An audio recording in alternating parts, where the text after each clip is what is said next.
Hello, আসসালামু আলাইকুম। জনপ্রিয় ওয়েব সিরিজ 'ইন্দুবালা' কে, কে দেখেছেন বলুন তো?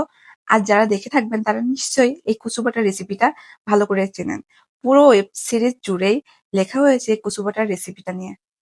চলুন রেসিপিটা বানিয়ে ফেলি। প্রথমে আমি কচুটা কেটে নিব। কচু কাটার পরে ২ ঘন্টার জন্য লবণ পানিতে ভিজিয়ে রাখতে হবে। তাহলে আর গাল চুলকাবে না। ২ ঘন্টা পরে কচুটা কুড়নি দিয়ে কুড়ে নিতে হবে। কুড়ানো হয়ে গেলে এখানে আমি বেটে নিব। আর এটা ব্লেন্ডারের থেকে শিলপাটা দিয়ে বাটলে আরো টেস্টি হয় খেতে। আর এখানে কিছুটা নারকেল কোড়া নিয়ে নিলাম। এই রেসিপিতে নারকেল কিন্তু অবশ্যই নিতে হবে। কিছুটা সাদা সরিষা, কাঁচামরিচ আর লবণ একসাথে বেটে নিতে হবে। সব একত্রে বাটা হয়ে গেলে আমি সরিষার তেল মিশিয়ে নিব। সরিষার তেলটা একটু বেশি দিতে হবে। আর এক ফালি লেবুর রস।